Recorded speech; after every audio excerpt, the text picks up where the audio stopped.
ان لوگوں کو کیسے شفاعت نبی کریم پہنچے گی کہ جن لوگوں نے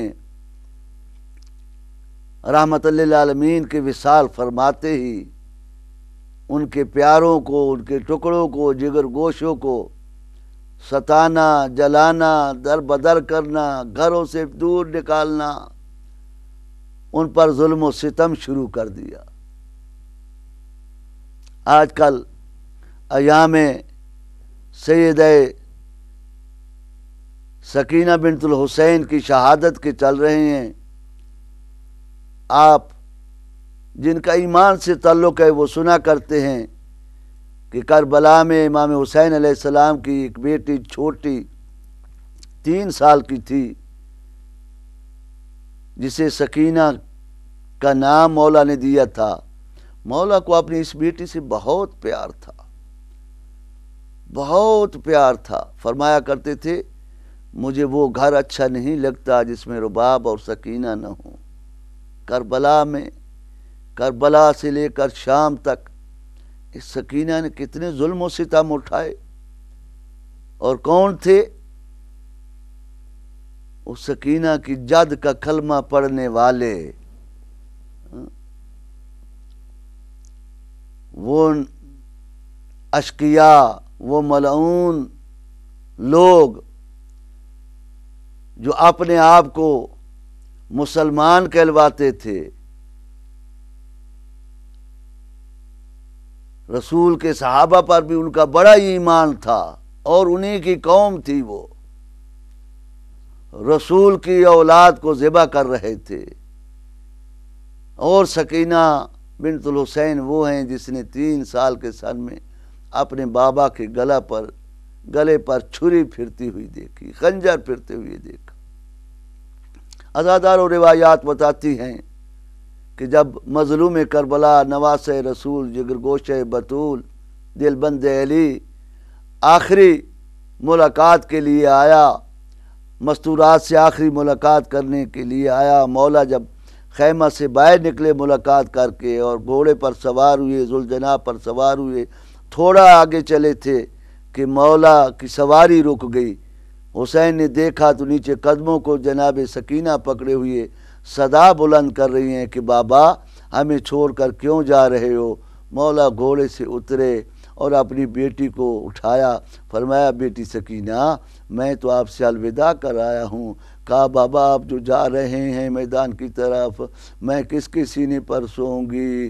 کہا بیٹا آج تم ماں کے پاس سو جانا، آج ہمارے پاس اصغر ہوگا۔ عزادار و مولا شہید ہو گئے۔ سکینہ نے یہ حالت دیکھی، اور اس کے بعد سکینہ قید ہوئیں، بابا کی لاش پر آئیں۔ یہ سکینہ نے کوفہ کا دربار دیکھا، کوفہ کا بازار دیکھا، اور لوگ اس وقت اوپر سے پتھر مار رہے تھے۔ اس معصوم سکینہ پر کیا گزرتی ہوگی جب اس کے بابا کے سر پر پتھر پڑ رہے ہوتے ہوں گے؟ اس معصوم سکینہ پر کیا گزرتی ہوگی جب ننھے سے رباب کے لال ششمائے بچے کا نیزے پر سر موجود ہے، اور ادھر سے کوفے والے، اور پھر شام میں شام والی عورتیں اور بچے پتھر مار رہے ہیں۔ عزادارو یہ سکینہ ننھی سی جگر رکھنے والی بچی کتنے ستم اٹھائے، پیاسی رہی، پیاسی رہی۔ روایات میں ملتا ہے کہ ایک مرتبہ یہ سفر میں بی بی اونٹ سے گر گئی، قافلہ آگے چلا جا رہا تھا، یہ یک لخت امام حسین علیہ السلام کا سر جس نیزے پر سوار تھا، اس ملعون کے ہاتھ سے وہ نیزہ چھوٹ کر زمین میں گڑ گیا، اور آگے چلنے سے وہ نیزہ ان لوگوں سے نہ چل سکا۔ بڑی کوشش کی نکالنے کی، آخر جناب زین العابدین کے پاس آئے۔ مولا نے آ کر دیکھا تو دیکھا کہ مولا کی آنکھوں سے آنسو جاری ہیں، اور ممکن ہے بے زبانی سے آواز آ رہی ہو، اے بیٹا سجاد میرے دل کا تعویذ سکینہ پیچھے رہ گئی ہے، میں سفر کیسے جاری رکھ سکتا ہوں؟ عزادارو جناب زینب عالیہ واپس ہوئیں، تلاش کرتی ہوئی آ رہی ہیں، سکینہ سکینہ کی صدائیں لگا رہی ہیں۔ ایک مقام پر پہنچی، دیکھا ایک پردہ دار بیٹھی ہوئی ہے، سکینہ کو اٹھا کے اپنی گود میں لیا ہوا ہے، پیار کر رہی ہیں، سکینہ سے باتیں پوچھ رہی ہیں، سکینہ اپنی مظلومی کا قصہ سنا رہی ہے۔ جناب زینب عالیہ آگے بڑھی، کہا اے مسافرہ، آپ نے ہم پر احسان کیا، یہ ہماری بچی ہے، ہمیں دے دو۔ عزادارو یہ کہنا تھا۔ سکینہ بھی پھوپھی کی طرف بڑھی اور اس کے بعد آواز آئی، ایک درد بھری آواز آئی، اے زینب، تجھ پر اتنے دکھ پڑے کہ آج تم ماں کو بھی نہیں پہچان سکی۔ میں فاطمہ بنت رسول ہوں، جنت البقیع چھوڑ دی ہے، تمہارے نانا نے بھی مدینہ چھوڑ دیا ہے، اب اس سفر میں جہاں جہاں تمہارا پڑاؤ ہوتا ہے وہاں ہم ہوتے ہیں۔ الا لعنۃ اللہ علی قوم الظالمین وسیعلمون ظلموا وهي منقلبون ينقلبون ربنا تقبل منا انک انت السمیع العلیم۔ خالق کون و مکاؤ نے یہ ہماری عبادت منظور و مقبول فرما، سامن نسیان نمدن خطا ہو گئی ہو تو دامن آپ میں جگہ عطا فرما۔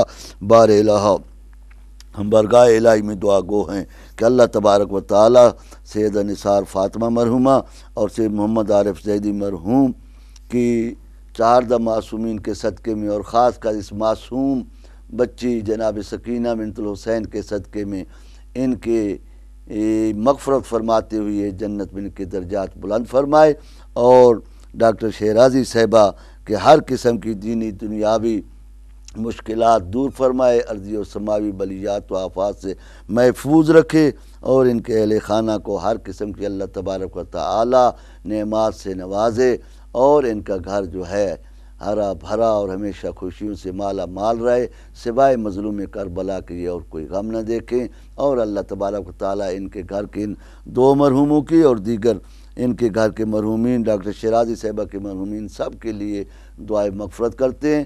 آپ سے التماس ہے کہ جہاں جہاں بھی ہمارے سامعین و ناظرین دیکھ رہے ہیں، 1 مرتبہ سورہ فاتحہ اور 3 مرتبہ سورہ اخلاص کی تلاوت کر کے جمیع مومنین مرحومین اور خاص کر ان مرحومین کی روح کو ایصال ثواب کر دے۔ بسم اللہ الرحمن الرحیم، الحمدللہ رب العالمین، الرحمن الرحیم، مالک یوم الدین، ایاک نعبد و ایاک نستعین، اہدنا الصراط المستقیم، صراط الذین انعمت علیہم غیر المغضوب علیہم ولا الضالین۔ بسم اللہ الرحمن الرحیم، قل هو اللہ احد اللہ الصمد لم یلد ولم یولد ولم یکن له کفوا احد۔ بسم اللہ الرحمن الرحیم، قل هو اللہ احد اللہ الصمد لم یلد ولم یولد ولم یکن له کفوا احد۔ بسم اللہ الرحمن الرحیم، قل هو اللہ احد اللہ الصمد لم یلد ولم یولد ولم یکن له کفوا احد۔